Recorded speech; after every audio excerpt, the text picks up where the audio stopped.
Hey guys, how's it going? Let's see, can y'all see my starting screen and hear me?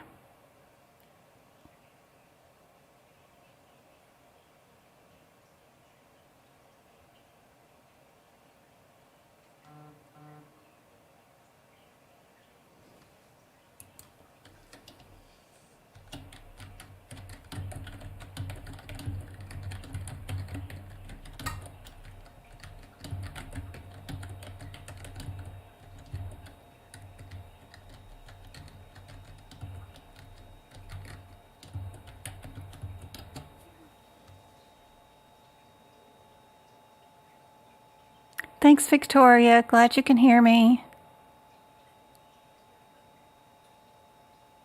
Thanks, guys, for letting me know. Awesome, awesome, awesome. How's everybody doing? I got something in today. Let me see if I can show this off.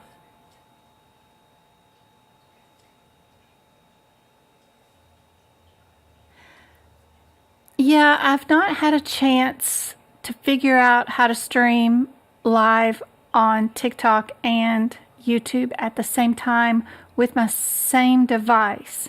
They both have their own individual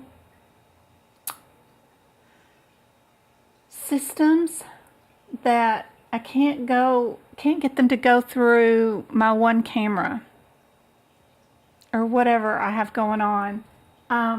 But again, I haven't asked my IT director yet, my oldest son, to fix that for me. We just been busy with the travel on the 2 weekends and stuff, so it's been crazy. Between the 2 weekend trips, we're leaving this Friday again for another trip. My oldest is trading in his car. He has a Ford ST. It's a 2017. He has paid off. And then he's trying to get a Tesla because, of course, we rented a Tesla while we were in Washington, and he fell in love with it. But it's going to be a 2020 Tesla, but he still has equity in his ST, which is like $20K, which we're in the process of selling so that he can put that down on the Tesla so that he doesn't owe very much at all, if anything. So anyway, and then during Travis's IEP for his school this year, they released some of his HIPAA medical information to him that he didn't know about what happened to him at birth and why he ended up adopted by me anyway. And it was something that I'd already talked to his counselors and psychologists. This is something that we tell him. And the head of psychology in Banner was like, no, don't ever tell him. That's a children's hospital in Arizona. And of course they released it to him. They handed him some documents and says, don't read this, but give it to your mom. And they didn't seal it. So of course he read it. And then, so I've been dealing with the backlash of that. And then work and everything else. So, and we're leaving out of town for this Friday. So it's been crazy. Crazy, crazy, crazy. Oh, I got something cool in though. Let me see. Is it this one? Let me see. Can I turn on my camera? Yep.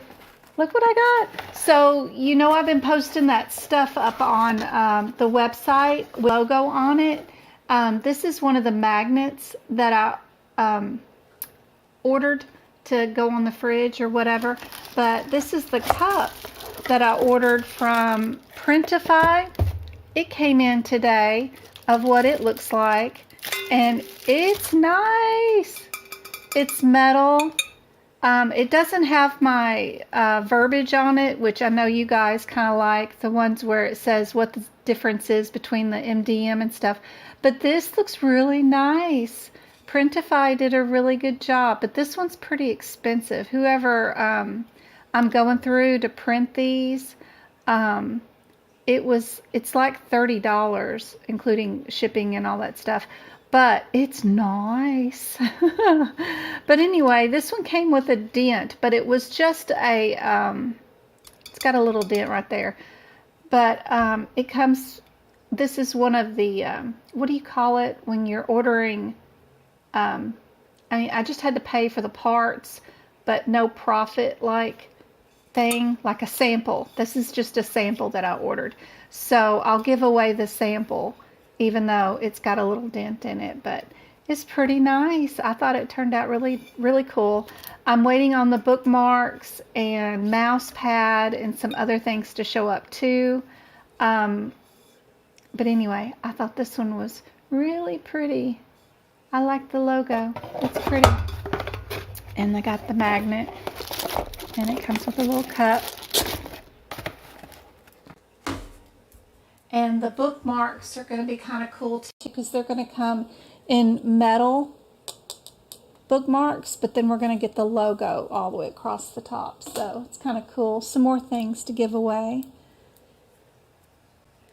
Yeah, sample, that's what I'm talking about. Yeah, it's really nice. I'm trying to find another vendor that won't be so expensive, but they turned out really nice. They came from they shipped it from California. It's really nice, really fast. Laguna Beach, California. So, let's see, Amy. She's taking hers the 20th of this month. Hey, go-kart. Yeah, really pretty colors on that one. I ordered the other one that's got all that stuff on it, with don't read, answer first. And it's the one with the handle on it. And it'll also have the MDMs on it too. I can't wait for that to come in because it's only $15. And it's metal too with a lid. And it's got all this on it. So it's not very expensive. And it's going to be metal. So hopefully it'll be here. I hope soon. But I still have all these to give away. Twinkle has sent me the few people, I think there's less than 20 that wanted the cups, their mailing addresses, so I got to ship those out.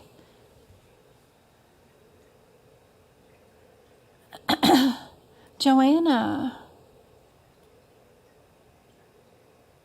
But I only have till May 31st to do my certification without having to pay for an extension.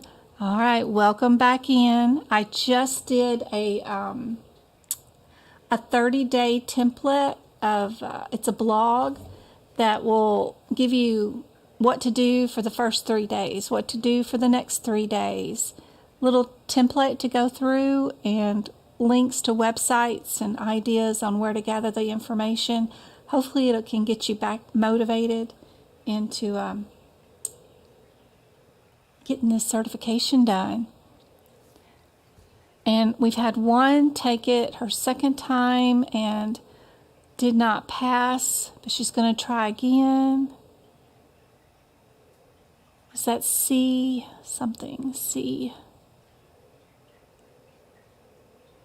I was chatting with her before, and then I had to reboot my computer.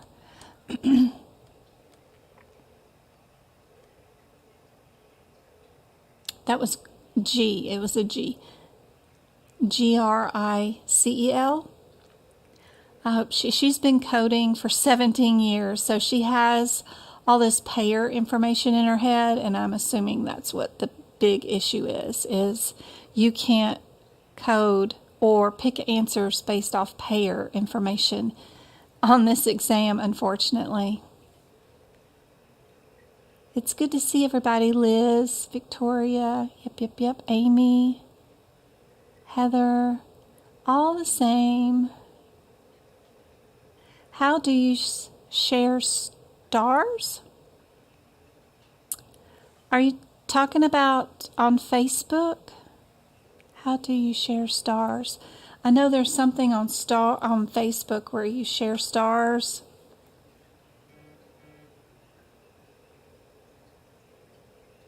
But it's good to see you back, Joanna. I hope we can help out. Amy, best of luck. Cool beans.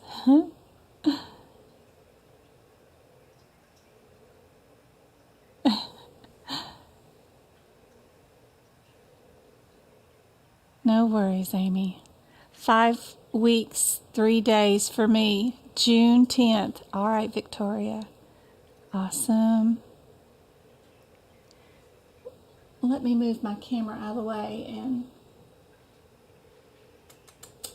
there we go. Y'all can do the first anatomy question while I keep reading chat here. Yeah, you need to send me your address. If you haven't sent it to Twinkle, she was organizing it for me and then sent me over everybody's mailing addresses. Just send Twinkle your email address or your mailing address, physical mailing address, so that I tried to do a drawing, did over 55 people or whatever. I only have 50 cups, but only less than half replied back wanting their cups. So I just figure, okay, if you want one, they're plastic, they're misspelled, you cannot put them in the dishwasher, they're a hot mess, but I'll be glad to send them to you guys. They come with straws and lids. Y'all just send me the mailing addresses and I'll send them out, as many as I got. So I got 50 of those. When you have a second, what? Where did it go? Dang. I was hoping you could explain to me the example on page 512. I had this page open because I wanted to show y'all something before I move, and then let me go to the 512. So if you're in the 2023 book of the CPT book, on page 361, there's some definitions of what some of the procedures are, like a colonoscopy, a sigmoid, a proct sigmoid scope.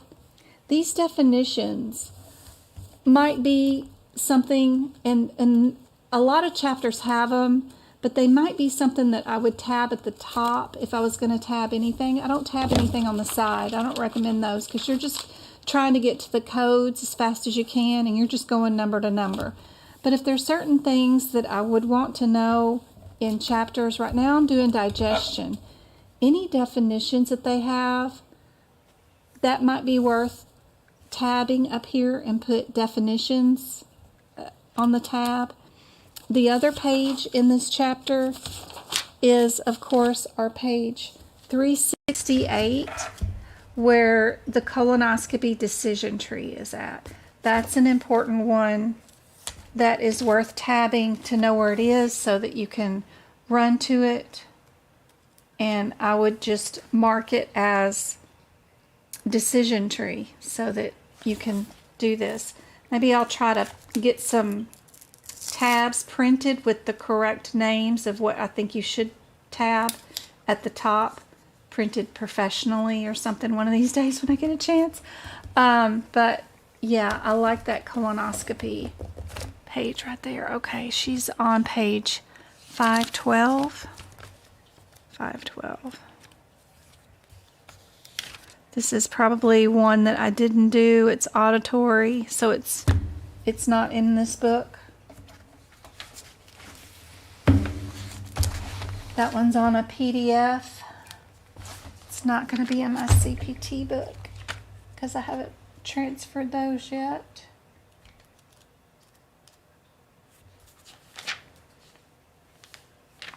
What CPT code is in the example? Could you tell me that? Okay, June, Sharon. Always sharing. I always overshare.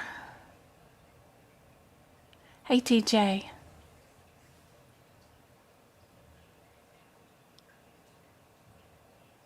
Fell by 2 points. Oh, goodness. I saw the template. Love it. You like the blog? Thanks.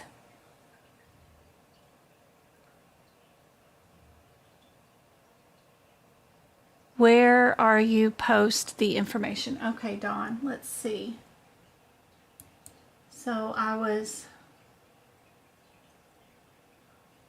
let me see.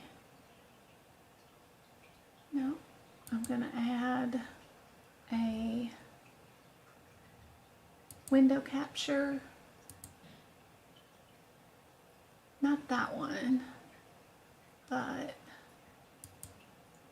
I'm going to do that one. Okay, y'all can see my internet page, I hope. So if you come to my website, Medical Coding by Jen, my, I did post, somebody asked for my ICD-10 anatomy picture notes, and so I did that. Oh, I don't know why I'm logging on with Facebook. That's not right. Let's log on here. So I have some ICD-10 anatomy notes, but stuff that I haven't done in a long time. Back in 2018 and 19 when I was trying to get, or thinking about getting a CPC, I did all those anatomy pictures. But when I took the test in person, I realized that I spent most of my time in the CPT book, and I felt it was nothing important that I would update for you guys because I was never in the ICD-10 book. So I never copied those notes over for you guys, so I don't know. But somebody was asking for them today, so I didn't have you guys in mind when I wrote them, so it's just my own handwriting for myself. And then the markers I was using bled through, of course, so it's crazy. So they're not the best. So I think I put 10 pages up. I don't know. But they're really cool. I like the endocrine notes. That is really nice. But if you go to my blog, my internet's not working good right now, but I just posted a new blog with a 30-day template there. Come on. You can go there, I promise. Right here. This is my 30-day ICD-10 Learn plan thing that I did. So the first 3 days, you're going to familiarize yourself with the concept and guidelines. You're going to read your ICD-10 guidelines. I have a YouTube video, and right here I have a copy of some notes, the actual real guidelines that you can print out and take with you during your exam, but I have adjusted them so that they're moved over onto the piece of paper with a fourth of the piece of paper still available so that you can write your notes, or if you get a copy of my notes, you want just to copy my notes down. Anyway, that's what that link is for. You can print out your own copy of the CMS ICD-10 guidelines. You can work on making your own notes on those because they're scooted over, and that gives you plenty of room, unlike what's inside the books, to make notes only. And then I've got all my YouTube videos on the ICD-10 guideline prep that you can watch. There's 5 or 6 of those right here, the link's there, where you can watch me do the first 10 pages of those guidelines and prep them up. And then I've got day 4 through 6 and so forth. So it just gives you a template of what to look through, links to certain websites and pages, but there's a 30-day plan there, is what we were talking about earlier on that.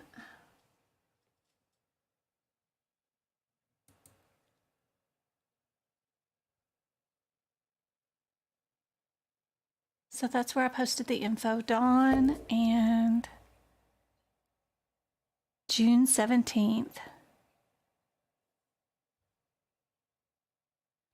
I graduated from great, perfect, Deadly Kitten. You can send those transcripts of your college degree or program into AAPC even before you take your CPC exam and get your apprenticeship taken off. That's what I did. Mary just took her second attempt, got a 68. So sorry. I had somebody take, I think her first attempt, Suzanne or something, she made a 95. I'm like, ridiculous. That's a really good score. She let me know this week. I had a CCS pass with a 316. I think they're supposed to have a 300, and she had a 316 I just saw today. Hi, Vanessa. Crunch time.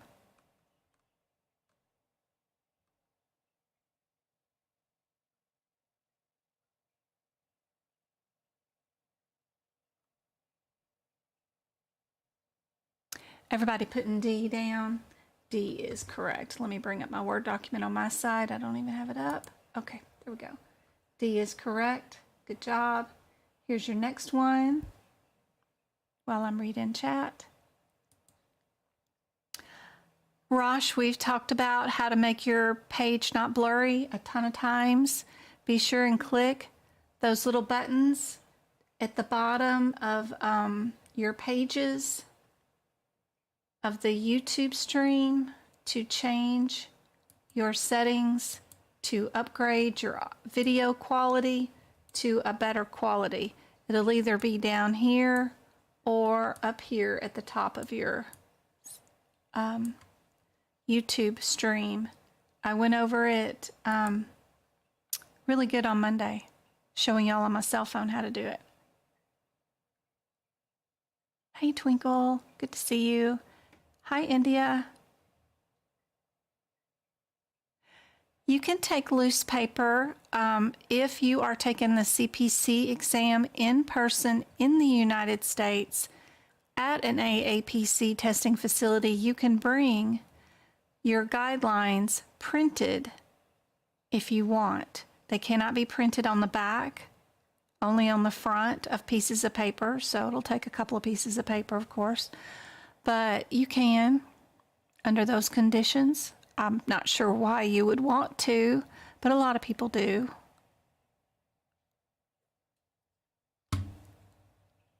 I think it's a waste of ink, but if you're going to print them, why not print them where they're scooted over so you can make better notes on them? Because the books don't give you a lot of white space to write your notes on them. So, yep. This one is D2. Very good, very good. Awesome, awesome. They love these questions where they have lists of things. Absolutely.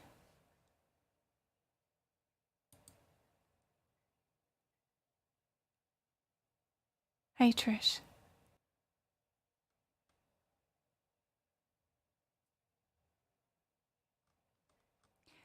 Somebody asked me about a question. Okay, it's page 512. It's the examples that are with us 639. Okay.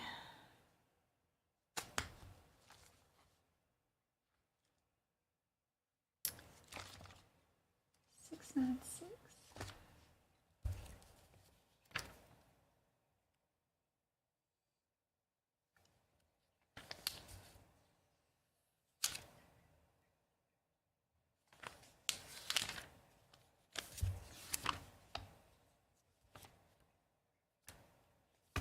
In the auditory.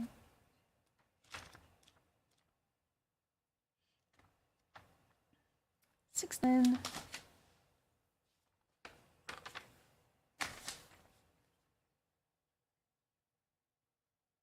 31,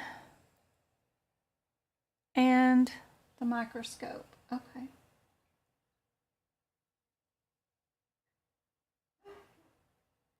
Ooh, I hear my mom. So we have a left tympanic membrane tear of the left graft. They used an operating microscope.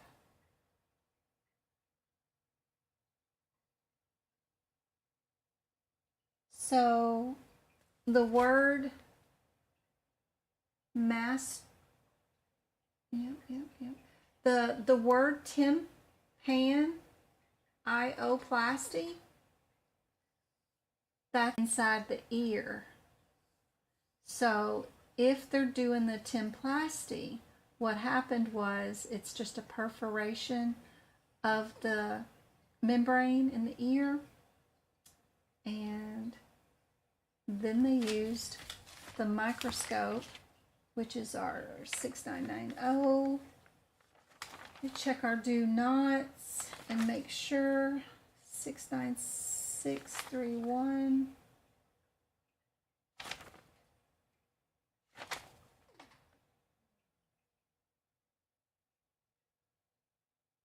Yeah, it's not listed over there, so we can use it with it.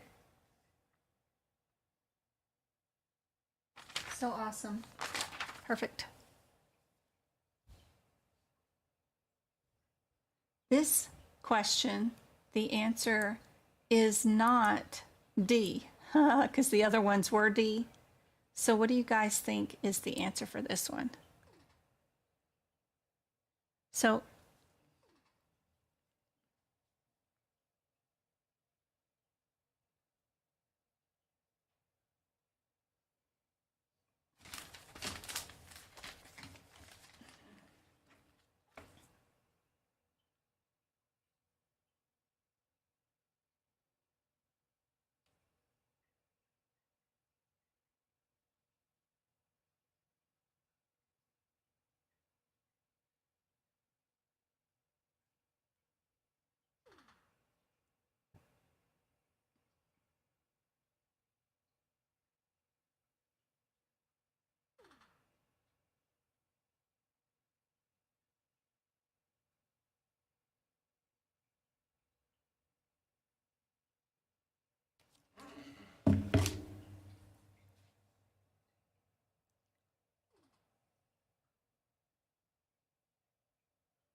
yep, you sure can, Deadly Kitten. I sent all my stuff in well before I took my CPC exam because I did not want to get into print stuff listed on, is that, where was I at when I was doing,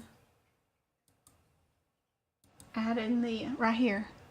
When you're on my website at themedicalcodingbyjen.com, if you go to the shared gallery right here of all the pictures that I share, you'll see pictures of how the email that I sent to get my apprenticeship taken off, where I sent it to. I got tons of free helpful information here. It's great. You'll be able to see that. Under resources, be sure and check out the free CPT book prep area, the free blogs, the free book prep videos. All this stuff is all free. The pictures of emails and stuff is really cool, and plus you guys can share your own pictures here too, so be sure and stop by there.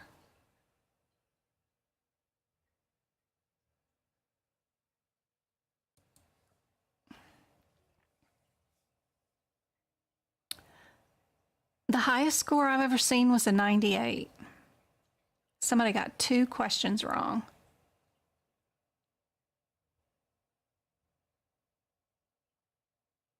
If you get, I think, a 95 or above or something like that on your very first attempt, you get a special CPC certificate in the mail, like Kumbaya or something, like some sort of Greek letters after it. I don't know. But it doesn't matter. It's not going to help you get a job any better. It's just like some recognition from AAPC. So that's kind of nice.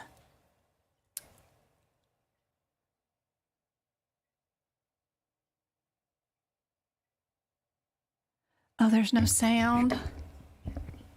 Oh. Sorry, guys. Can y'all still hear me?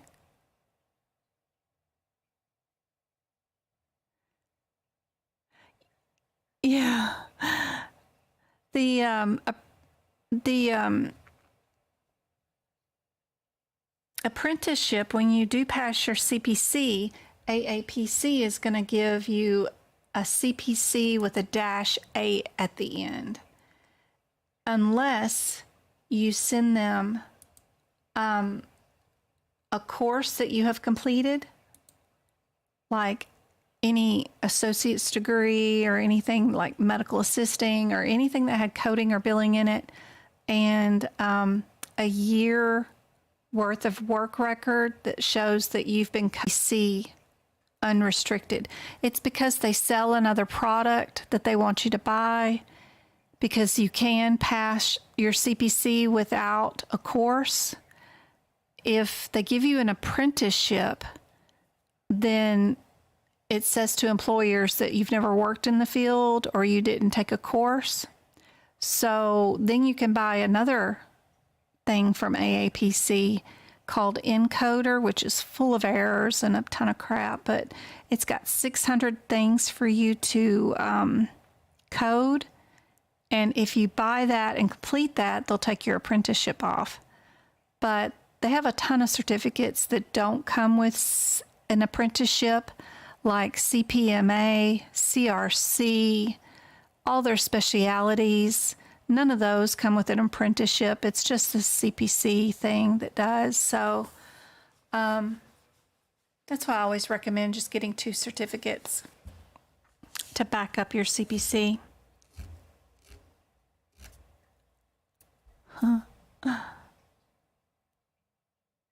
Yeah, it doesn't matter. If you get a 70, it doesn't make any difference to employers. From there on up, nobody cares as long as you pass.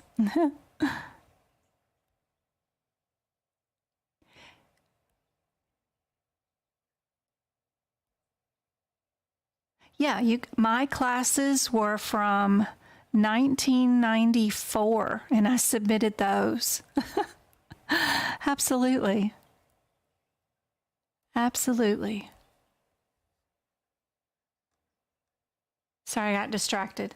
Gallbladder.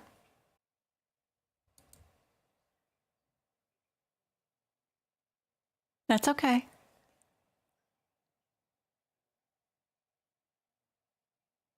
If it's an AA approved, AAPC approved, or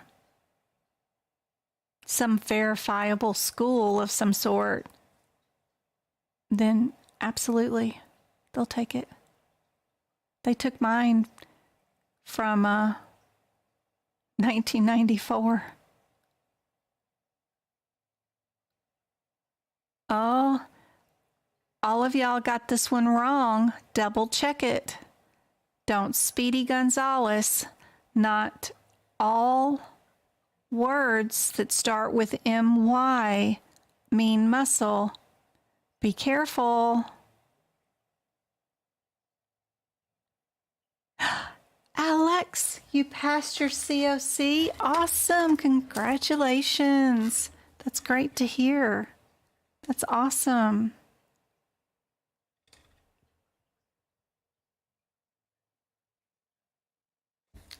Fantastic. That's a tough one. It's tougher than CPC.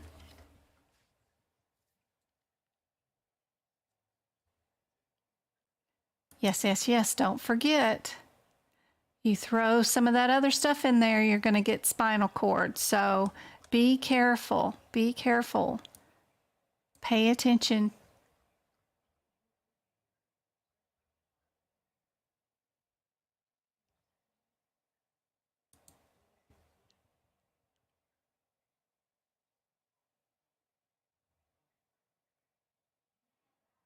You're very welcome. Very welcome. I hope they all helped. Some stuff I gave you popped up on your exam. Hot dog. Woo! Congratulations. That's awesome.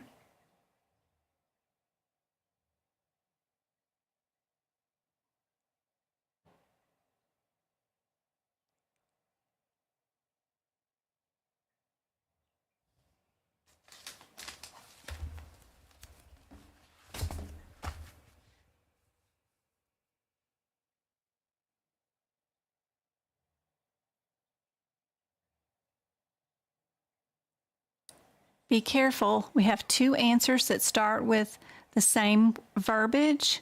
Look at the entire word and all of its little parts, prefixes, suffixes. What are we doing? We're correcting a drooping eyeball, so that's a repair.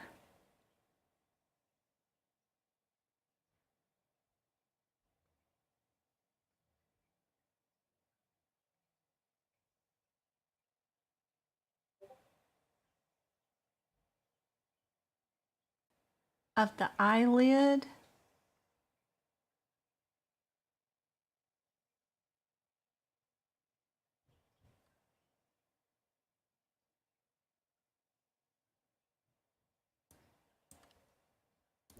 It's a difference between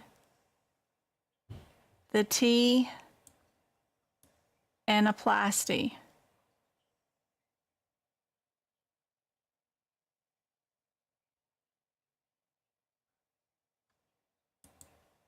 This one's A.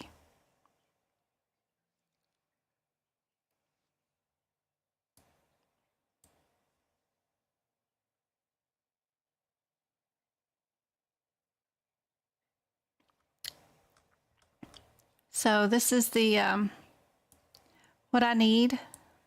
You know, we just get lax skin.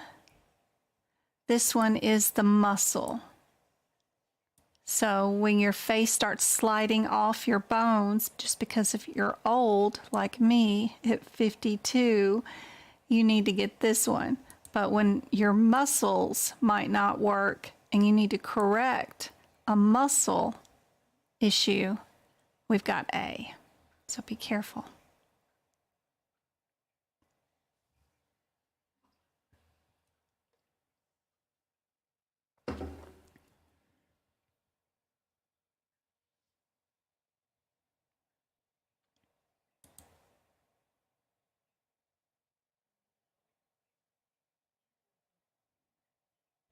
Thanks, Heather.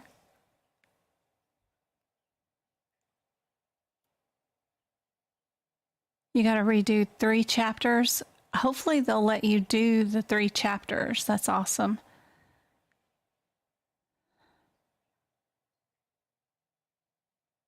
Thank you, Love Muffin.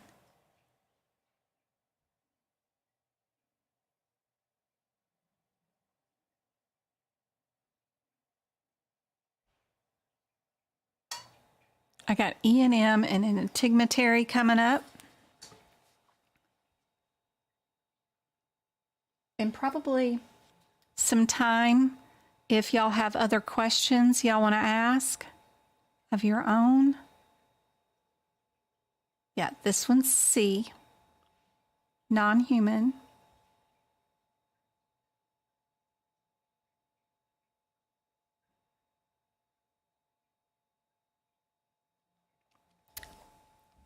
The compliance exam and get certified, what do you mean? Like CPMA or something like that? Yep.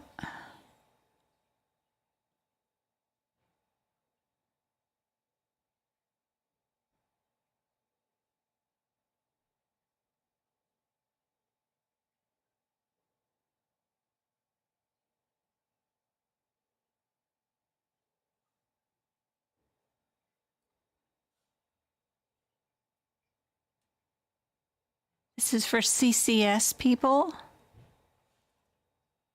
How many characters are in the ICD-10 PCS? Shar, my screen is as bold and beautiful as it can be. What you need to do on your end.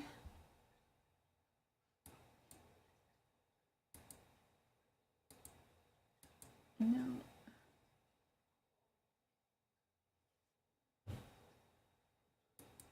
Supposed to do something.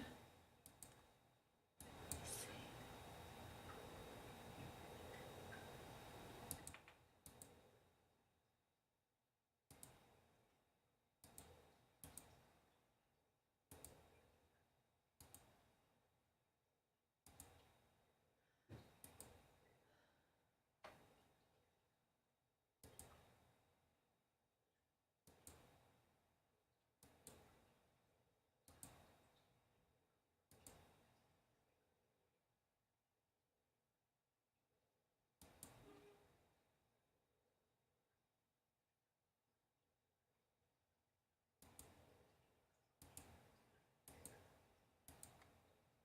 Sorry guys, I'm trying to figure out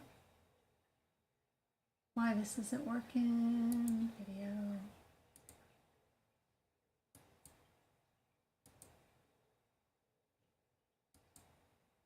I don't know why it does this from time to time. Drives me nuts. Nope. Maybe. There we go.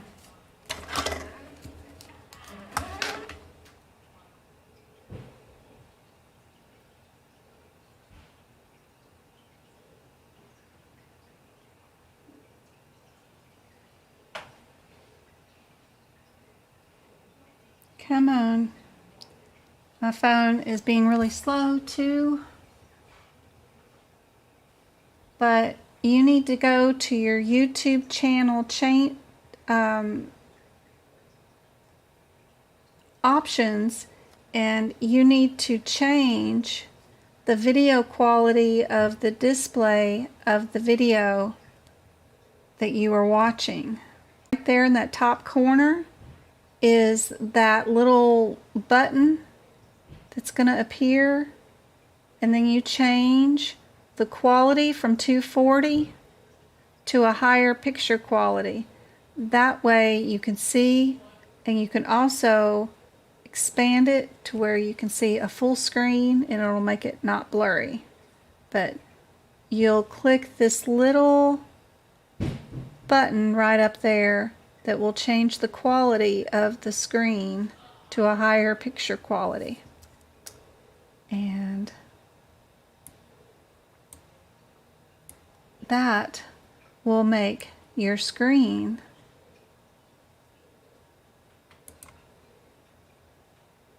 so much better. There's a delay here.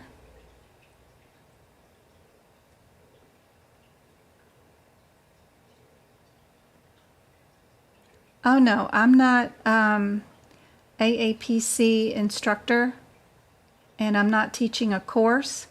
I am just some lady on the internet sharing information for you guys. That's all I'm doing, and trying to help you. But I'm not well, to be an instructor for AAPC, you have to pay them for the privilege of being an instructor, which is $3,500 a year. And, you know, between work and the 3 boys and my mom and everything else, no, I am not in a place to pay them to be a teacher. So now you can see that I've switched my quality, and even on my phone it looks good on my end. You just got to change your quality to a higher quality. Hopefully that helps you out.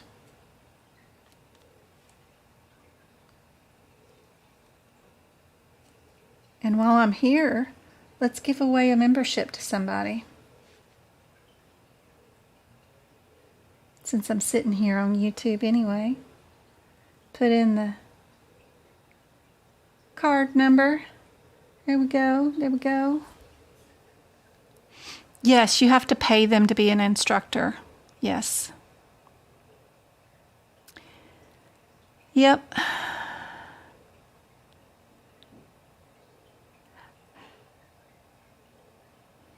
Yay. All right. Maybe one of these days, that way I can give you guys CEUs, or some of my teachings can make a difference so that you guys can use my course for getting rid of your CPC, but I have to pay for access for all that. And then I'm pretty sure that to count for you guys to take a course from me through AAPC, for it to count to take away your apprenticeship, we're going to have to pay them even more money. So, like, if I have 20 students and they all want to get rid of their apprenticeship, well, you guys have got courses like $3,000. So then $1,500 goes to them, $1,500 goes to me. But not that I would charge you guys for teaching. I don't think that that's fair. Teaching, education should be free as far as I'm concerned. But we'd still have to come up with a way to pay them not only my fee, $3,000 a year, but then another fee for each one of you to have a course through me. So I don't, oof.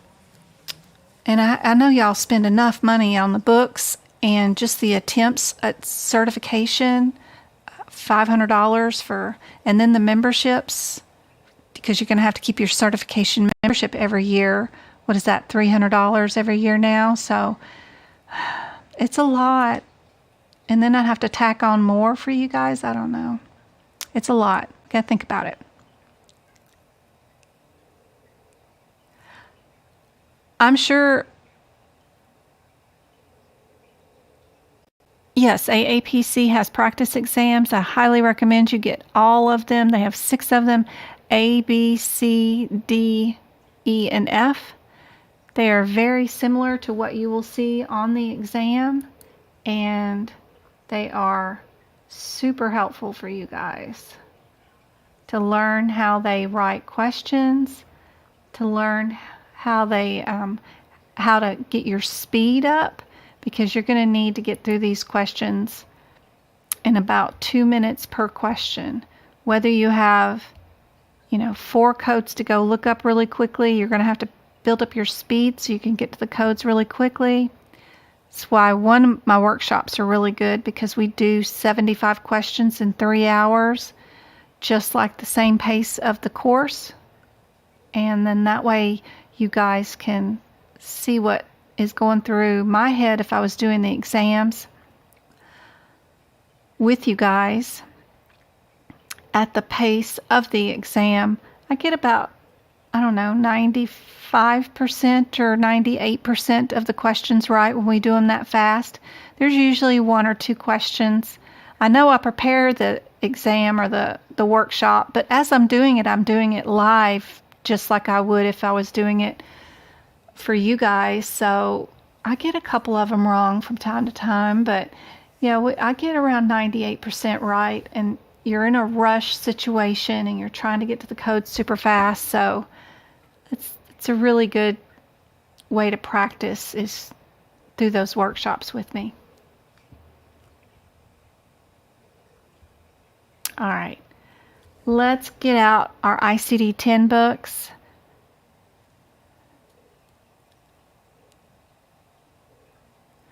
They're supposed to update the practice exams. Although I've purchased the exams since 2019, the questions do not update. It's the same question since then. But if a guideline changes, they may change some of the wording and verbiage up of a few questions. They still haven't updated some of the area of study questions and some of the specialty ones, and it's rough trying to get a hold of them, and they act like, oh, we don't know anything about that, and then to let them know they have errors. But everybody has errors in anything. We're only human, I guess. Yes, we kind of hold them to a little higher standard than y'all. Y'all give me grace under fire, but they're not 100% all correct.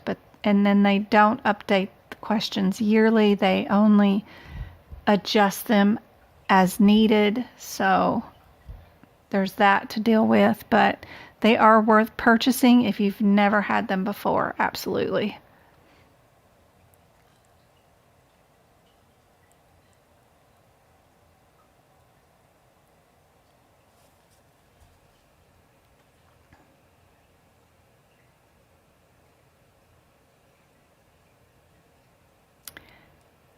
Yep. Questions on the CPC exam are exactly like what the practice exam questions are. Some questions are going to be trickier and more difficult on the real exam. Some questions will be easier than what's on the practice exams. You just never know. If we go to our I-69s, what diagnosis do we have going on with I-69? Because we have two answers that are the same-ish, right? We've got I-6930 and I-6932O.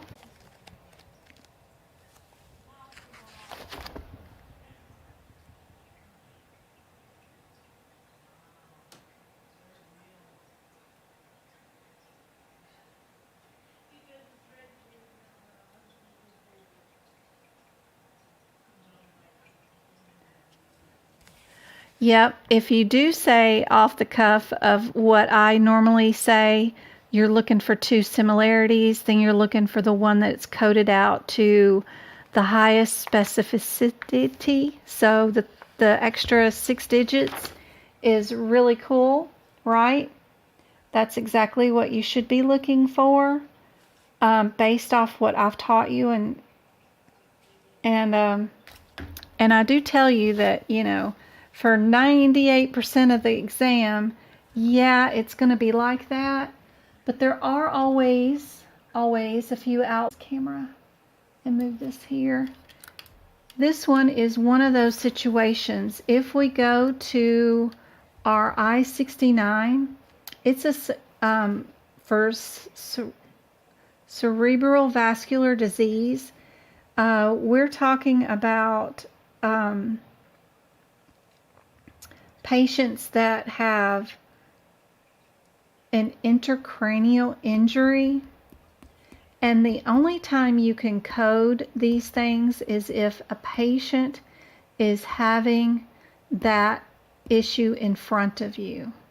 So I-69 is one of those exceptions to my ICD-10. Normally your answer would be D in this situation without looking at the question at all, but be sure and mark up your I-69 here and put down that if a patient isn't actively having this bleed in front of you and you're dealing with it right there, then you can't use this diagnosis code. That's what the guidelines mean and any alerts that are going on right here. It's one of our one outliers. What you can do is if they just had one of these episodes this weekend, whatever, and they were seen in the ER, and then they're coming back into the office to follow up with their PCP a week or two after, then you know you're always going to code a Z code for this particular issue. So somehow or another, alert yourself that 69 is a no-no. No one can ever be coded with a 69. It's kind of a funny number. You can probably remember that number, that you need to stop and think, unless they're doing it right there in front of you, we can think about it that way, then you can't code this. So it's always going to be history of. And it's just for these TIAs, things like that. So if you look through your question from the bottom up and you do see the word follow-up and that they're here today for a follow-up, then you know right away you're going to be coding B. Because I-69 cannot be coded unless your patient's having that particular issue right in front of you, and nobody's having that done or having that diagnosis right in front of you unless they're in an MRI machine or in surgery getting a brain cut open. So, yep. Oh, goodness, what am I doing? Let me check chat real quick. Yep.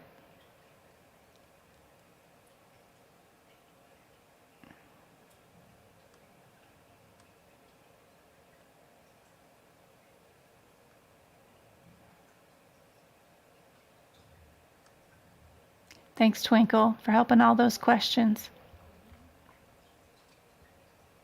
Some of these questions are from AHEMA, CCS.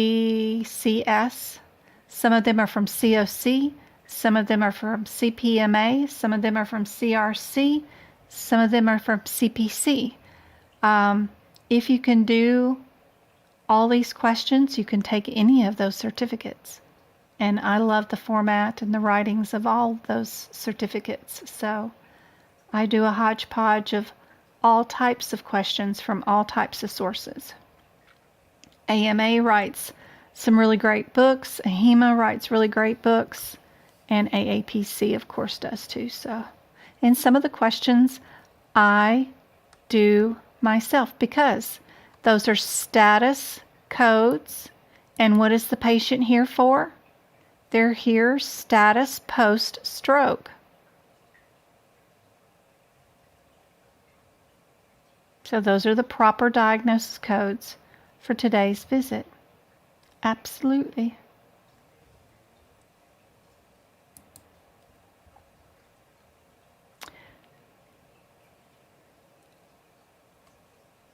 Your rationale is right here. Personal history of a TIA. Absolutely. And then the name of their long-term use of medication that they will be on from here on out because of that TIA, stroke.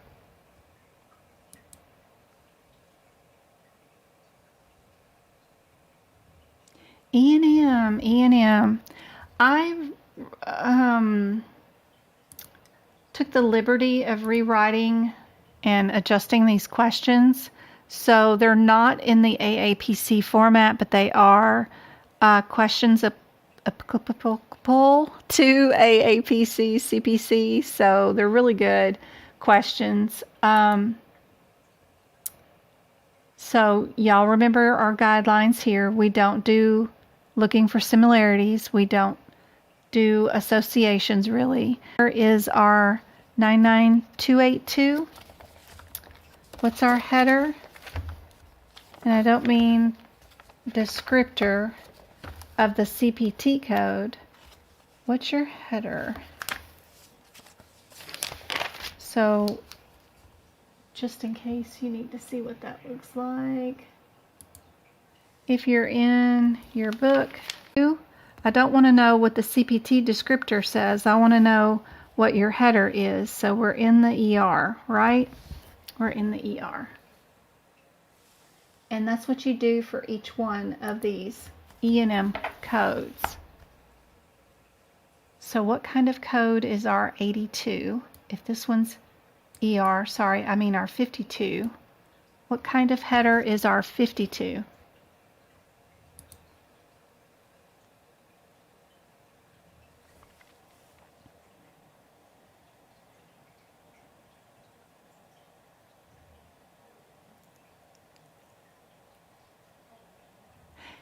Yes, we're going to have a class this Friday. I've still got the thing up. Go-kart, did I not put you in there? I know I'm flying out of town, but my flight is like 2 o'clock, so I can leave at noon, which means I could do a class, I think, beforehand. So I've got wishful thinking anyway. I may start it early instead of 8:30. I may start it at 7:30. But I do have the class up for 2 hours. Yes, we're consultation. And then we have our admit hospital. Then we've got our admit and discharge all in the same day hospitalization. Now, because I wrote this question, it's going to be assorted differently than AAPC's. Normally in AAPC, the next step after you do your differences is to read the last sentence, because the last sentence tells you who you're coding for. But because I wrote this, I think I put it in the first sentence. So, How are we coding this particular patient?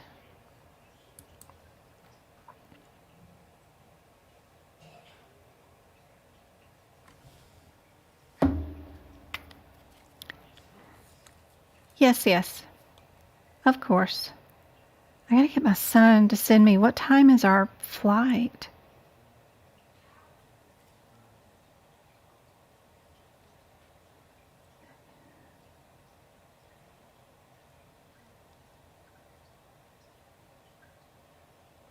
See if he'll text me back.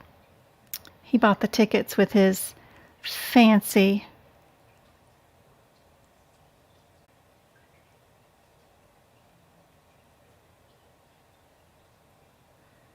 travel rewards credit card.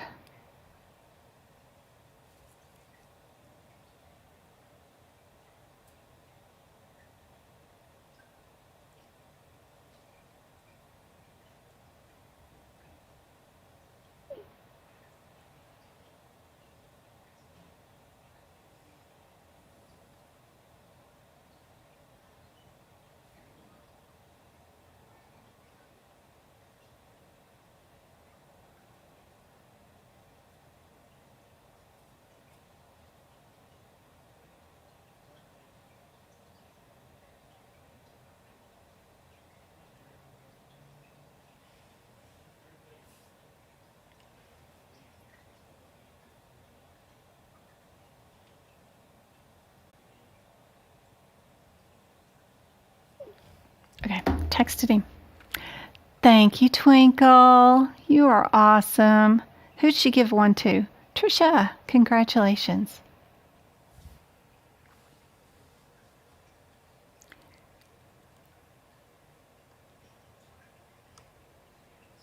Thank you, Twinkle. You are awesome. So they've asked us, how should an emergency room physician report services for a patient who's been admitted to observation to control back pain? The neurologist admitted the patient for surgery, right? What are they going to do? But they asked us, how is the ER doctor going to do?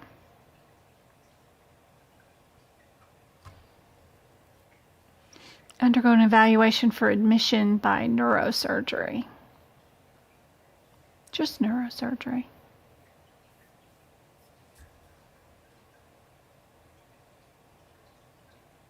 The patient wasn't discharged, so we can eliminate D, because that one has a discharge in it. We're not being asked to code for a consult. We're being asked to code for the emergency room physician, so we can get rid of that one.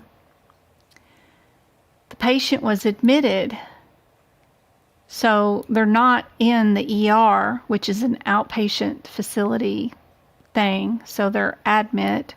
So the only one that we can code is C. Good job. Good job. And there's your full rationale on that one, in case you need all the fancy stuff that goes along with it. If you're looking for components and things being addressed, if you didn't have MDM, what level of the 221, 222, 223, what would you do if it was the differences between all those? Who keeps doing that?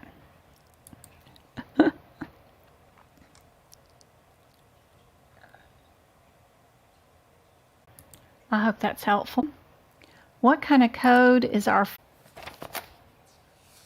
And just getting to the codes with me at the same time is half your battle. Of course, finding all these codes when they're out of sequence and they're not near each other is hard too. So it's really important that during these lives, you're racing through your CPT book, trying to find these codes. Your hands are getting muscle memory going through these books. Our 68 is for patients 28 days and younger. Our 71 is 29 days to 24. So all we need is a patient's age. I'm going to assume it's going to be a difference between these two. We just need to know, can we code for extra stuff or are we not? Let's check out our patient's age. We have a 10-day-old, so of course we're going to get rid of C and D. We just need to know, can we bill at the same time? And our intubation. Can we bill for all that or not?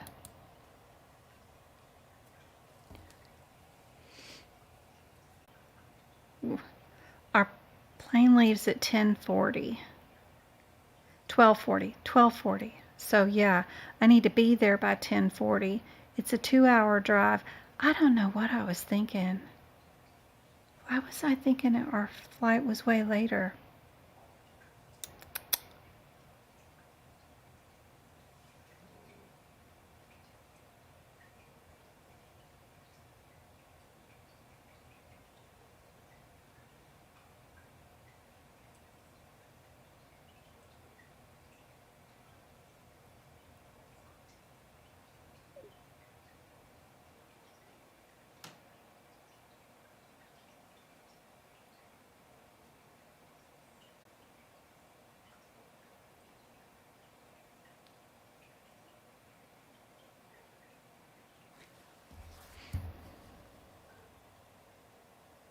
Yep, if the patient is already admitted into NICU, we cannot bill for extra services because they are a pediatric patient. It's different for adults, but for peds, if the baby is already admitted, we don't bill for anything extra. If they're born in a birthing center somewhere else in the hospital, come in by ambulance, we get to bill for all this extra stuff. But once they're already in baby NICU, we don't bill for anything. That's a global code. And I do have an example with an adult coming up soon.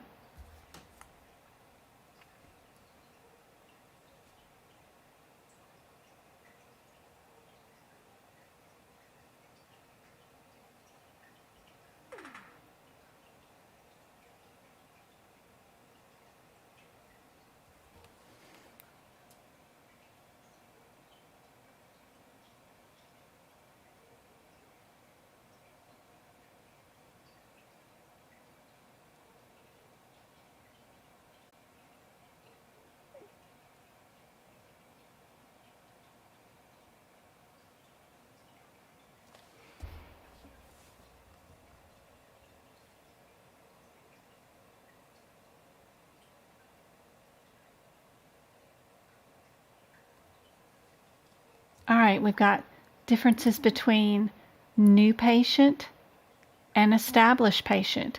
That's our first thing we got to worry about, is the ones or the zeros. Before we worry about the descriptors on these, we need to worry about the headers. So the headers are whether we're new or established. And that'll help you get down to 50-50 shot. So let's figure out if our patient's new or established. What do you think?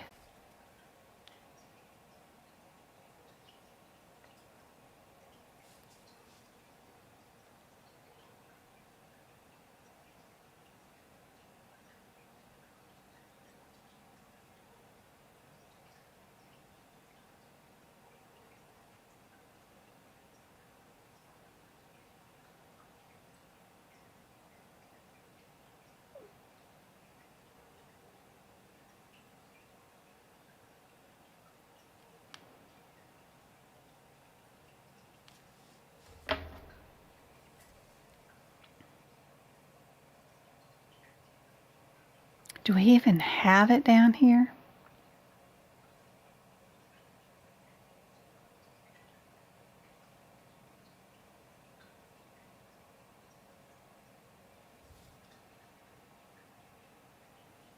may have rewritten the question.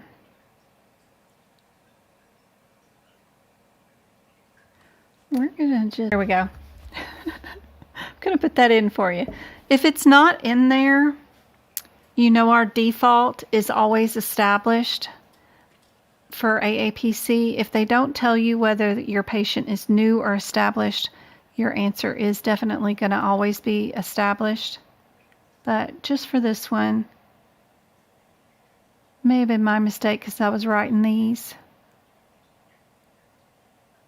I may have forgotten our new part. We'll get rid of this one and this one.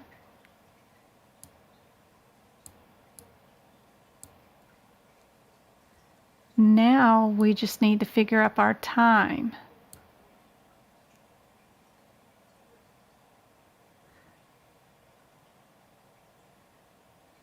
So I figured we'd had plenty of time to do a class ahead of time, but no, I gotta leave at 9:30 in the morning on Friday. So I normally end our classes at 10:30 and we start them at 8:30. So I usually do 2 hours. So yeah, I need to do it early so that I can finish and just get in the car and go and be packed and everything. Yep. So we will probably start that 7 a.m. Arizona 8:30.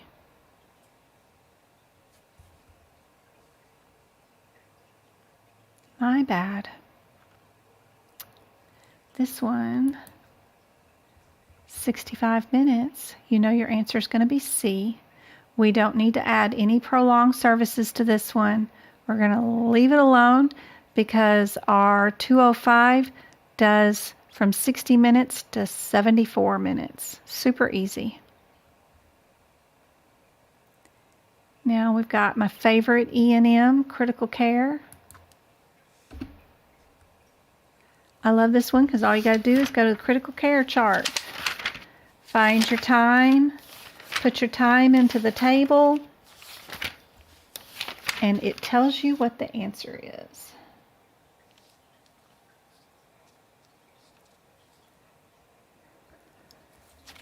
They have a new table on that previous question that we did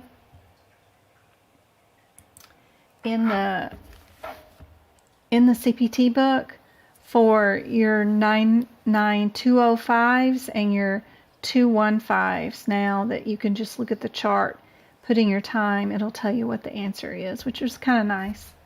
That's brand new for the 2023 book. But this book, same old for our critical care, which I like. I like this little chart. I just get rid of the times ones because we don't need them for CPC. CS people still use the times ones, but anyway.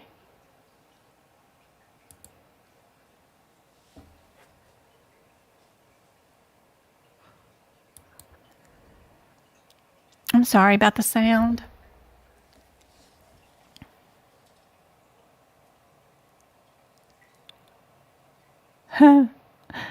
Yeah, go-kart. I need to start 7 a.m.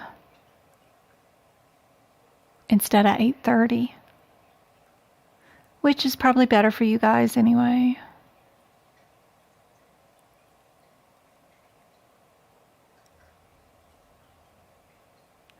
No, consulting, you know, you can just talk to your PCP and consult with them what their options are on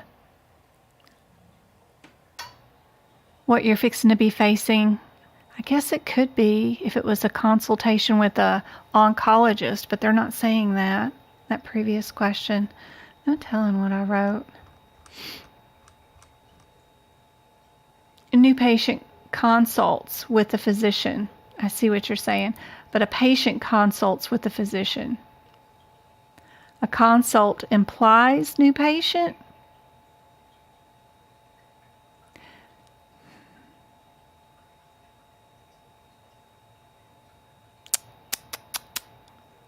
I've never seen it written that way. Does it say anything in the answer? This is a new patient eliminating. Why did they say it's a new patient?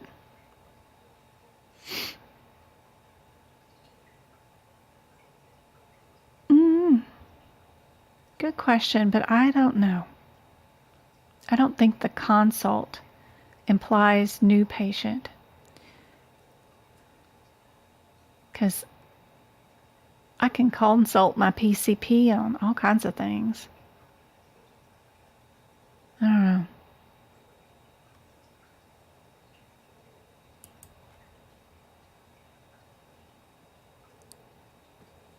Yep. It is always established. I just think I rearranged the question. You don't see a link to the class. I probably still have to put you in go-kart. What do you guys think the answer is?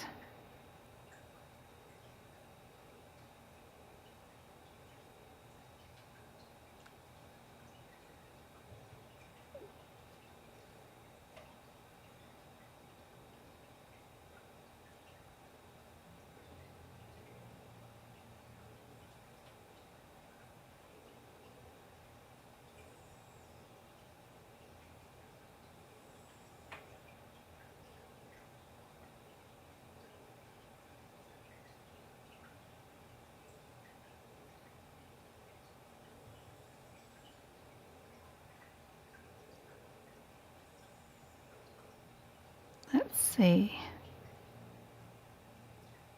We've got May 5th coming up. I only got 7 people in.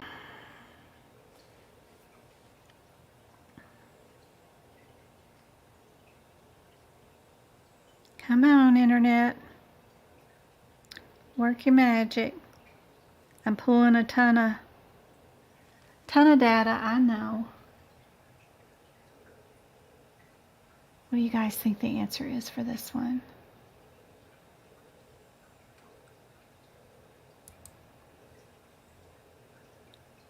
Did you find your minutes?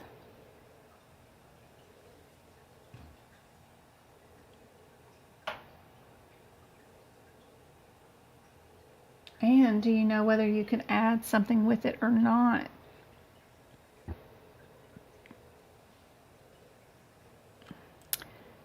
And do you see any coding irregularities?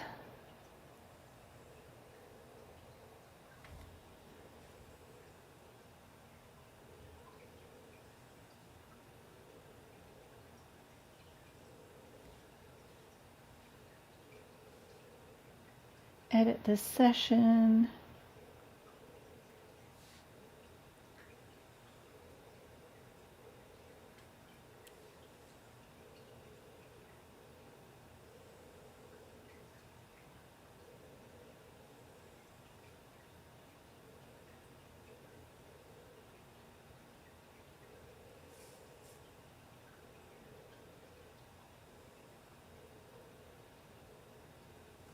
All right, I just sent everybody a new updated that was already booked, a new time start, and then as soon as my phone works, I'll add you go-kart. All right, 104 minutes. I'm gonna code it 60 plus. Yep. We're gonna be doing our, where is our camera? Right here, our 104 minutes is our 91 and our 92 by itself, and that's it.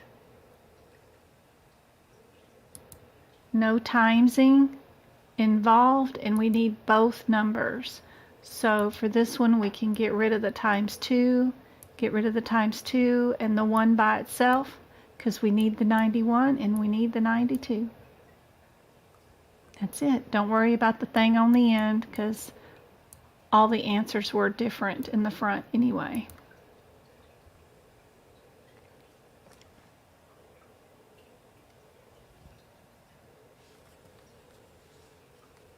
I got Deborah is in there, Maggie. Yep. I gotta add Miss Edwards and Twinkle.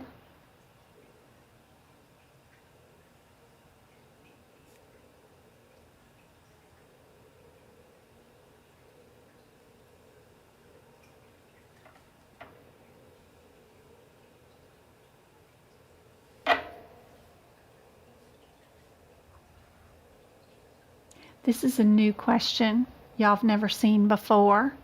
This will be cool and exciting, I think. So we got some wordy ones. Looking for some similarities, I see B and C kind of look super close. The only difference is ordered or reviewed. So that's kind of neat. That's what I see on this particular question.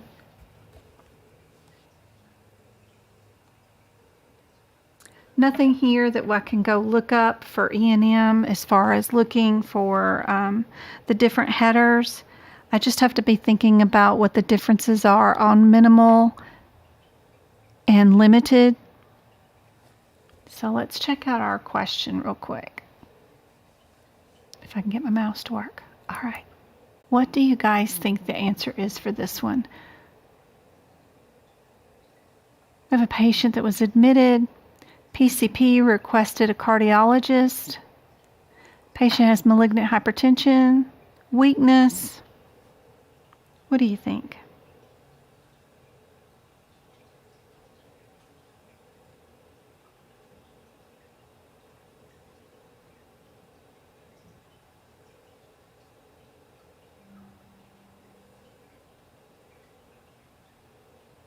There you go, Go-Kart. Your email should be coming.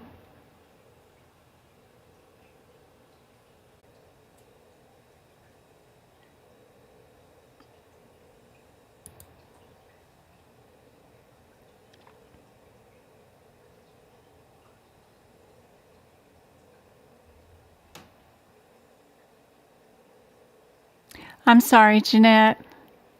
I'm always trying to find tough or unique questions that you're wrong. So that's my doing.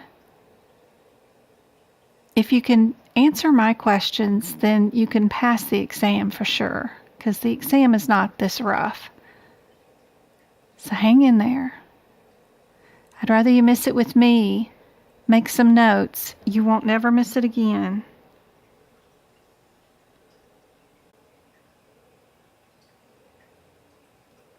Trinessa.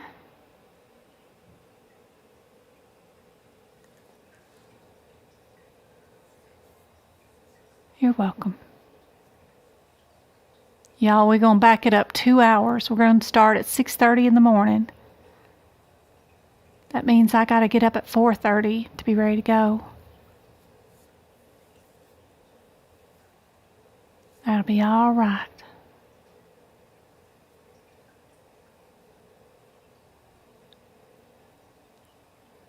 No question marks, Heather.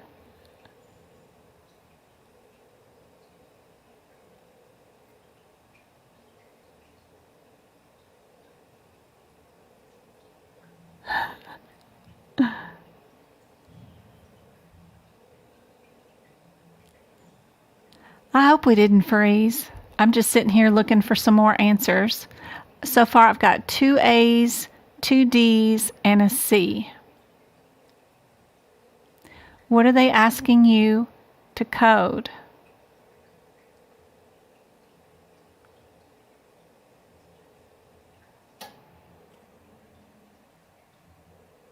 Maybe we need, are there 2 pages to this one? Maybe you need another page. Hold on, sorry. There are 2 pages to this question. Sorry. Cardiologist performs an appropriate history and exam. The cardiologist orders and provides the following interpretation, which is the test status is normal, the rhythm and sinus is normal, right? AV block none, IV normal, ST normal, The cardiologist also bills for the EKG.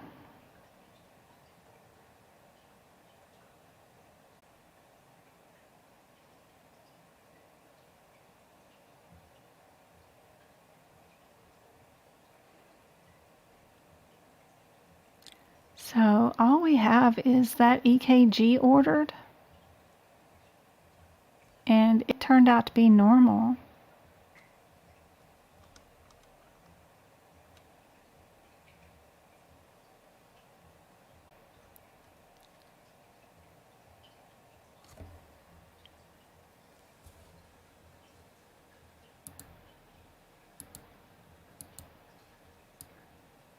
I got us on the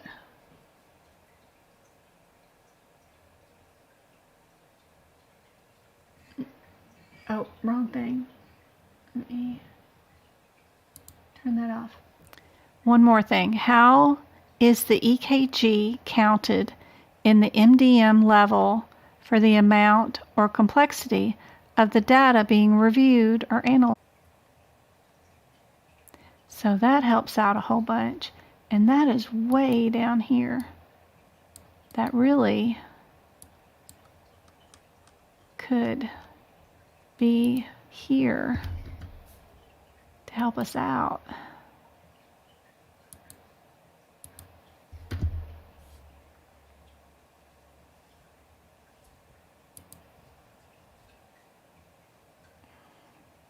Now we can see what we're looking for.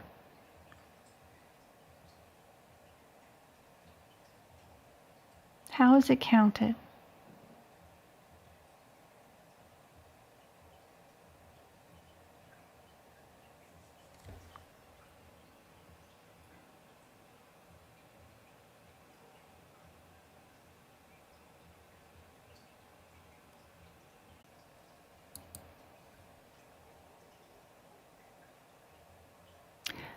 Friday night's class and Monday night's class are a no.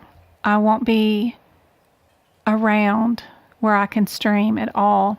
Friday night, I can stream on TikTok, but you'll just be sightseeing with me in Utah. And then Monday's the same thing. My flight doesn't leave Utah till 3:30, so then I get back to Vegas at 5:30, and then I have a 2-hour drive home, so I won't be home till 7 o'clock that night or so. So it'll be too late. I'll be back for you guys next Wednesday. But this is our last trip for a couple of months, so we won't have any more interruption about that. This one, interesting enough, one. And you know, I thought with the unique test, each unique test is counted as a 1 point. So this is different. You know, it's a unique test. This one's a new one for me from AAPC. And again, sometimes we don't count payer info or what we assume real life is going to be, or even what our CPT book says. It says that each unique test can be counted in data being reviewed. And this is no different than blood work being unique. An EKG is unique to a CT scan is unique. An ultrasound is unique. They're all unique tests. So this one they're saying that the answer is a none, that the EKG is billed by the cardiologist, and that includes the ordering and interpretation that is not counted separately. A is the correct answer. Nothing is counted for the EKG. For the complex or the reviewed data being analyzed, the order and actual performance of the interpretation of the test, the EKG or X-ray during a patient encounter is not counted to determine the level of E&M Traditional interpretation of the test is R, reported by a physician.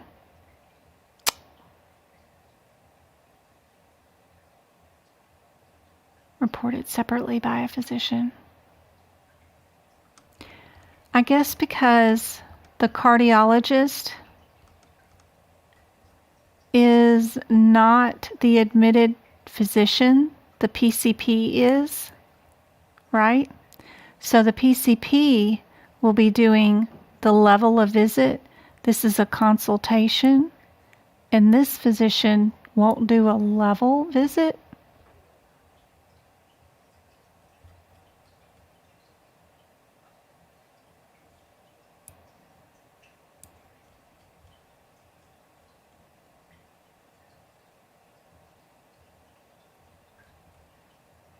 Trying to get all of this into one screen for you guys. Font size so that it's smaller, and then it becomes blurry for you guys.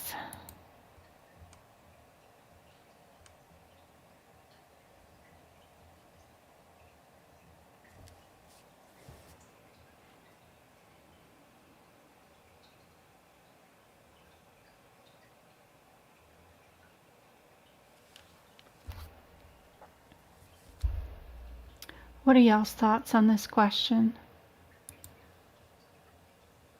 You did get it right. The cardiologist ordered, read, and interpreted the EKG. Yep. Formed rather than read, interpreted the same. Wouldn't the PCP review the EKG that the cardiologist eventually, use that as data? That could be an MDM for discharge or subsequent hospital visit. I don't know. I still think it could be data. It's very interesting how it's not counted separately.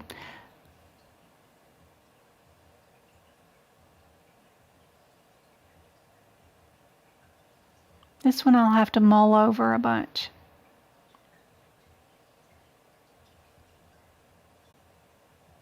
Good job, Virginia. Good night, Tricia. Thanks, Go-Kart.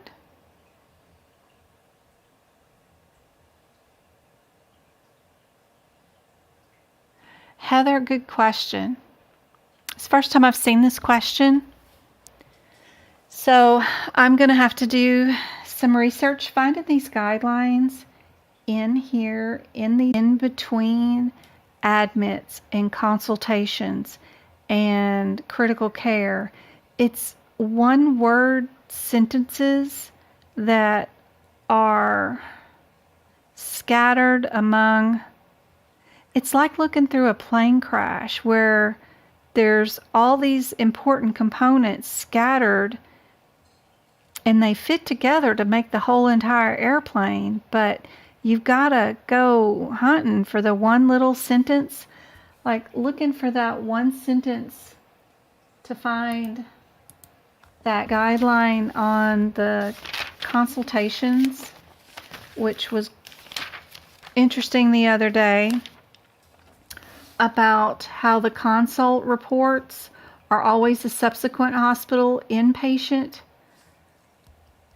And that's how they code these. This is just one tiny little sentence in the middle of all this stuff, but it's under initial hospital or inpatient observation care. It's not under consults header, because consult headers are over here on other pages right here. That guideline isn't there under consults. It's under inpatient hospitalization. So first time I've seen the question. I'll have to do some more research to find out legitimately. I didn't rearrange the question, so I didn't rewrite it, but how did they come up with this question and how did it turn into this? And where's our guideline? To be able to definitively tell you what's going on. I just haven't worked the question at all. I just posted it, thought it was interesting, knew there was going to be with it, But it seems like it's a unique test. But then again, the cardiologist was the one who ordered it, and the cardiologist interpreted it and did it, which is totally different from the PCP who admitted the patient and was billing for whatever. So I can see that part of it, but they're asking us here, let me get rid of my camera, how is the EKG counted in an MDM level for the amount or complexity of data reviewed and analyzed? Well, who's MDM? Cardiologist or the PCPs? I'm not sure on how that question is written, and I may be interpreting it totally wrong. It takes me a couple of times to think about the verbiage, on questions and get what they're saying sometimes. I don't know. Maybe you guys can explain it better than I can. Hospital, her PCP requested a cardiologist. Since she was being admitted for hypertension, complaining of weakness in her legs, cardiologist performs a history and exam. Cardiologist orders an EKG and does the following interpretation. The cardiologist bills for the EKG. Also bills for their own MDM, or just bills for the EKG. It doesn't say, but it does say also. How is the EKG counted in an MDM level for the amount or complexity of data reviewed and analyzed? It's still a unique test. And in our little chart, each unique test can be counted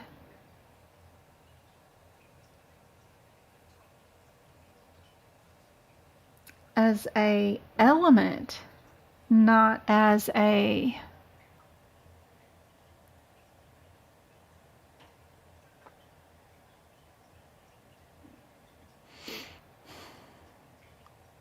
it's still an element of data.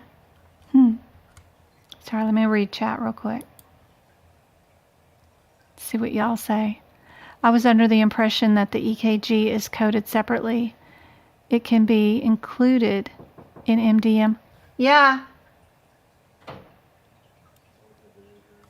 Hold on.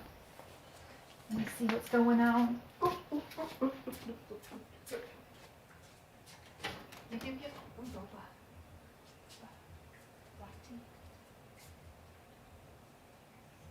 Something's not good.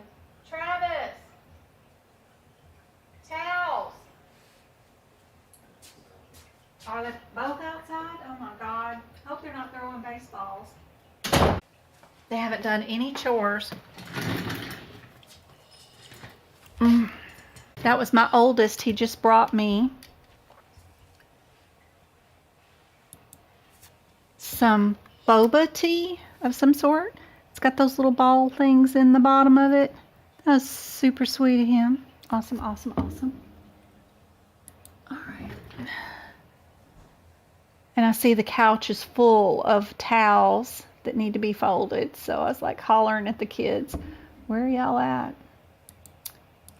Y'all ain't gonna leave me with that laundry to do. All right. More E&M. I'll find out more about that question. I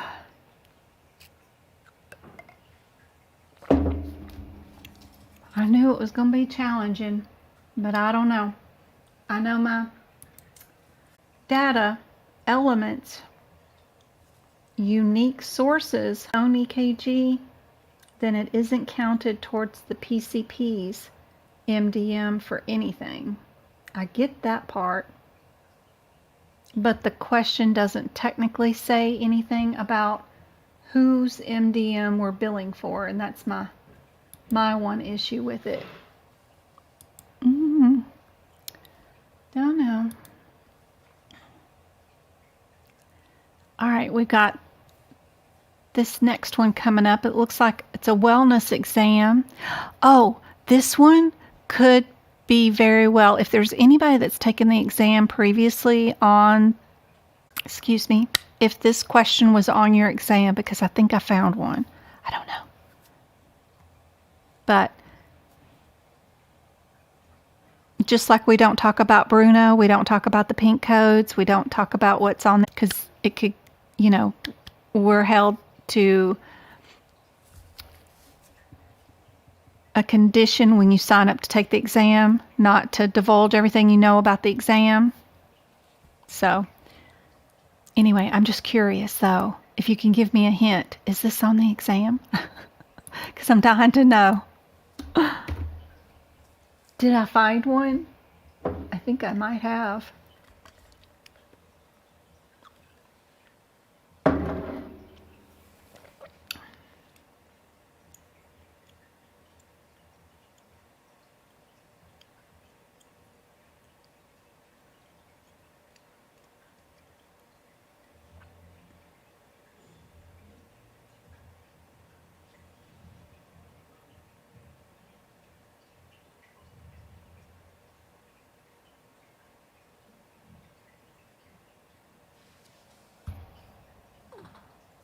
We have a girl who was scheduled for her annual physical.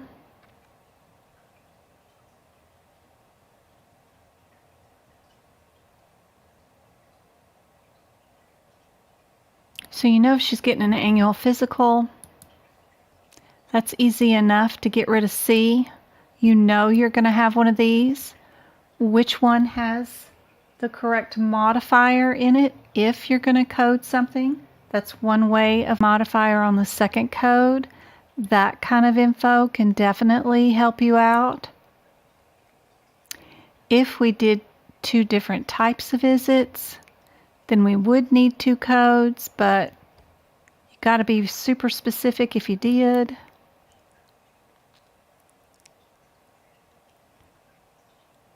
This type of question, awesome. I was lucky at the unemployment office paid for my class. That's great. I saw there was a lot of unemployment classes.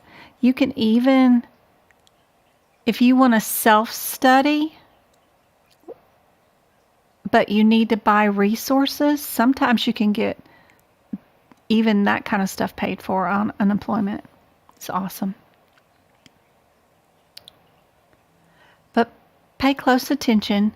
If you're going to do 2 E&M visits in one day, you need to make sure it was significant enough of an issue, because there's another question, flow rash, and the doctor did write a prescription for the diaper rash, but all they billed was the office visit for the baby with the diaper rash.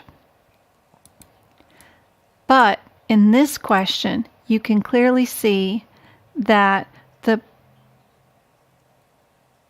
right here, that word right there, also, provider also performs a history exam for the symptoms that this patient is complaining about, because when they're here for a wellness exam, they're not supposed to have any complaints at all. They're just supposed to be a well, healthy patient. They're not supposed to have any complaints at all. But because they used the word also, and they said they did a history or to their complaint, then we get to bill for 2 visits. Then this question just turns into, yep. So you'll probably have a question like this. If, like the diaper rash didn't need another physical exam, it didn't need another history taken from the mom, it was just diaper rash.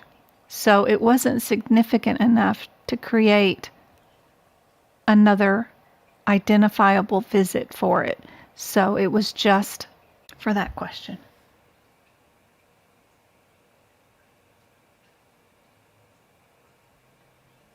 Integumentary is where we're going next.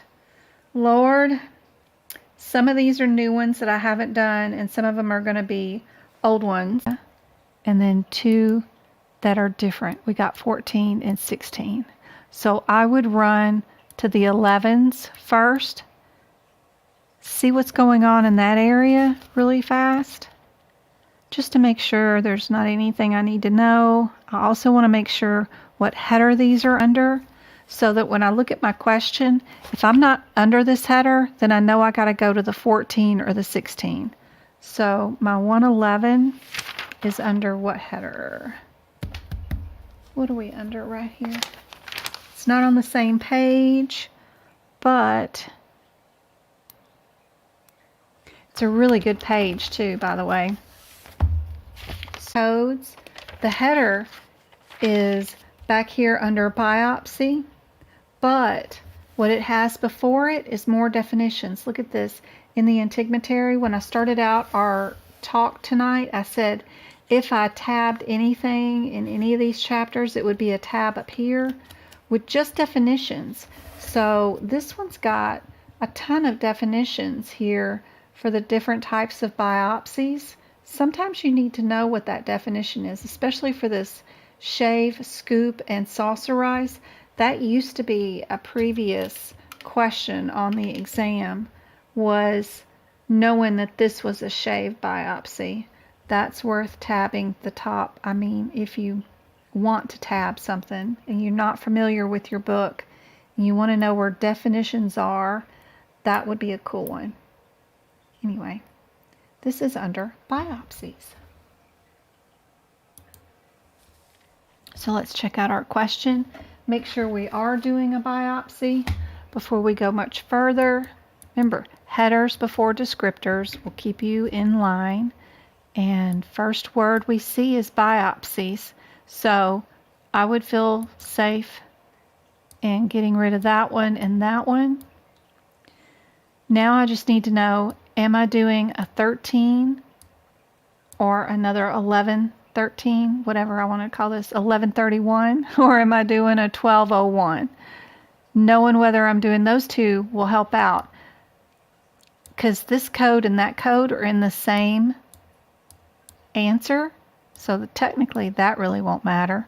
I just need to know whether I'm doing 3 different things or 2 different things. How many things am I doing?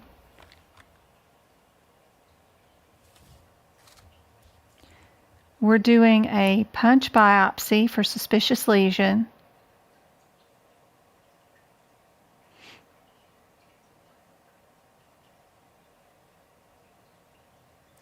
Then we did a shave.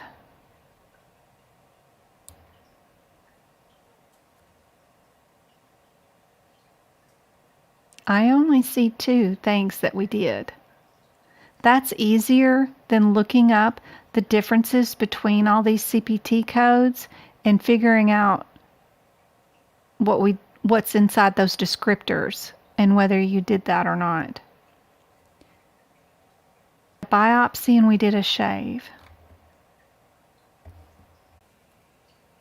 What do you guys think?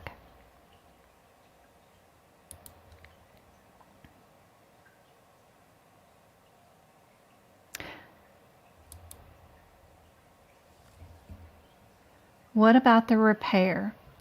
Did the patient come in with a laceration that you need to repair all on their own? Or did you cut a piece of something out of them that you have to repair yourself? Be careful on that. If you cut something off somebody so that you can biopsy it, don't you think that the repair to fix what you cut off of them is included in the same procedure code? You're not going to cut something off of somebody and then charge them to repair it extra. I mean, we could give our health insurance a day or 2 to think about that. I'm sure they'd love that, but we can't do that. Yeah, so if we're going to cut something off of them, the repair is included. Yeah, they're just trying to trick you with that verbiage in there. And be careful fixing something. So unless they came in all cut up and beat up and you're having to repair something, you're not really coding for a repair. If you're the one cutting stuff off of them, then the repair's included.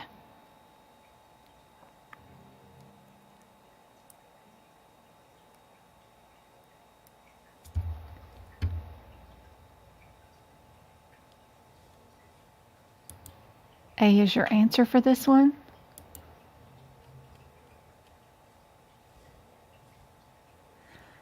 We only did the two things. We did a biopsy and a shave. That's all we did.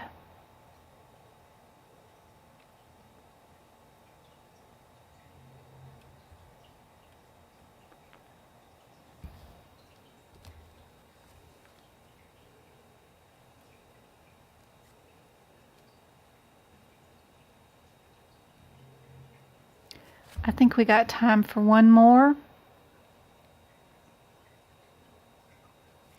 We don't need to worry about the office visit or the modifier. It's the same in every answer. What we do have is some similarities here between those two codes.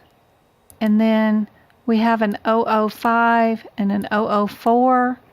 But technically this A and C are super close. There's usually a reason why they have the same answers.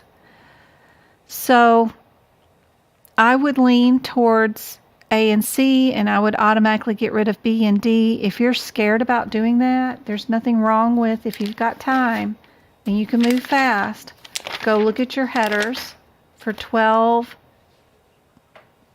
00, 4, and 5. What's your header there?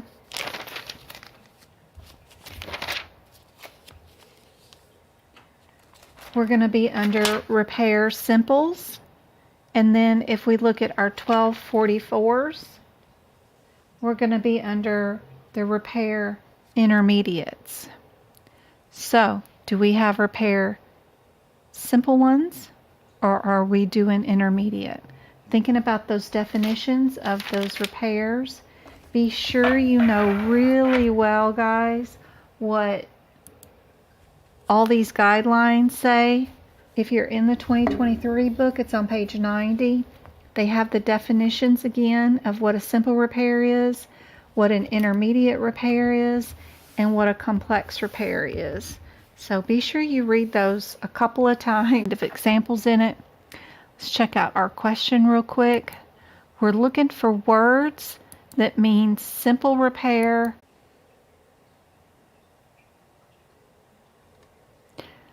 looking backwards, we've got single layer closure, which is simple. We've got extensive cleaning, which no matter what happens, we get to upgrade whatever is attached to extensive cleaning to an intermediate. So we have a single layer closure with extensive cleaning, which means this turns into intermediate. That guideline can be found on page 90. At the very bottom of intermediate, it says right there, a single layer closure, heavily contaminated, wounds that require extensive cleaning or removal of particle matters also constitutes an intermediate repair. So they'll test you on that guideline. They want to know if you know that particular guideline or not. So be sure you know that one for sure. So we know we're going to have an intermediate, so we can get rid of RD and RB.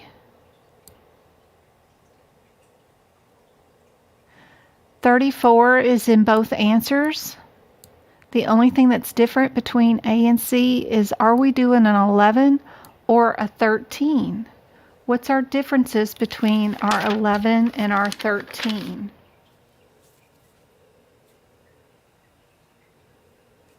(11) is superficial on the face, ears, eyelids, nose, lips, mucosa.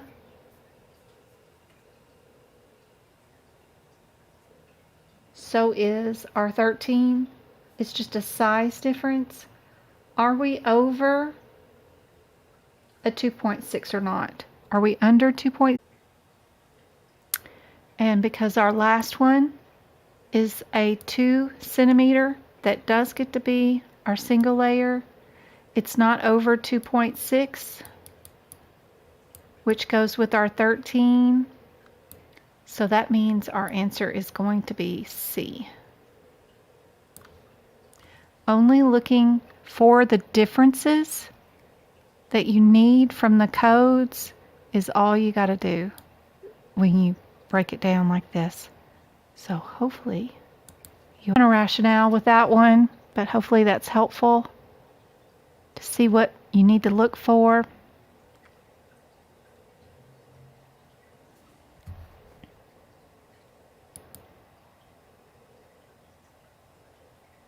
Yep. Perfect. All right. I am going to work on my duct class, getting everybody scheduled and sending out the emails, plus getting together some more questions for you guys on Friday morning. We'll back it up by 2 hours. Y'all can watch the replay for 30 days, so don't worry about that. If y'all can't get up that early, but 6:30 is probably 8:30 for most of you guys in the morning anyway, since we start out so early out here. But I hope this has been helpful. I hope we learned a lot. I know that EKG one is driving me nuts, but hopefully these were helpful, and y'all can work on the 30-day blog that I've got out there with all the little links and things that have got some extra tips in there for you, all the free information that I could find on all that stuff. Super helpful. Some of the anatomy that we went over tonight was really cool. Knowing that your pediatric patients, once they're admitted, you can't code for extra stuff is super great. If it's an adult and they're admitted to the hospital, you can bill for extra stuff during critical care, which is crazy. We learned about our I-69. Remember, if you see that, they can't be doing that in front of you. So that is always going to end up being a Z code. So remember I-69, they can't do it in front of you. So look for a Z code answer for sure. And then those, one of them means spinal.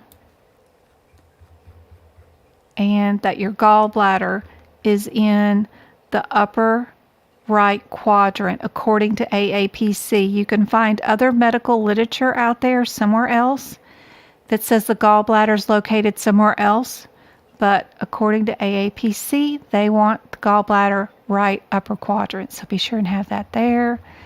And here's your spinal cord for the MY.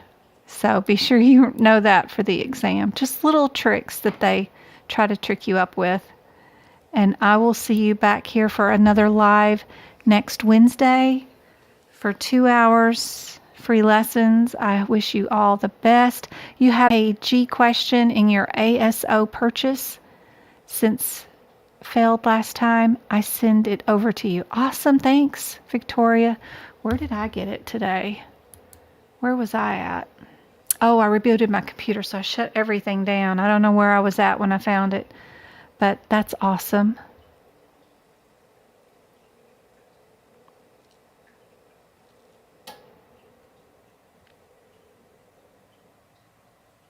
Thank you.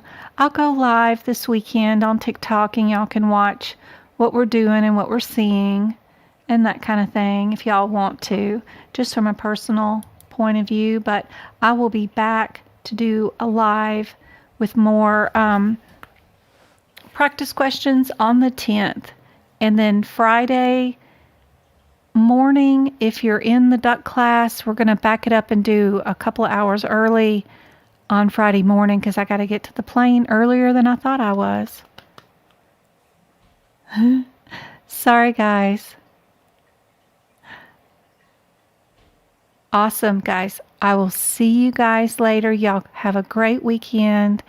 Best of luck for anybody taking their CPC exam this weekend. Remember, if y'all are here, to wonder where that is. Where do I have it? No? I was trying to find it. I've got my little, good gracious. This one. I was just going to show off the mouse pad. There it is. My little mouse pad I made. I can't wait for it to show up. I did a little mouse pad with my MDM stuff on it, with the number of complexities, the amount of data reviewed, and the patient's risk. It's also got strike through anything that is without. It's got red stars by the do nots, modifiers and radiology alerts, get the blue stars, unilateral, bilateral, little tips, vaccine components, don't forget about that, and your green star by anything that says use a code with a code. We circle our arteries in red, our veins in blue, our closed procedures in orange, and our green for open. Don't forget to read. Don't read your questions at all.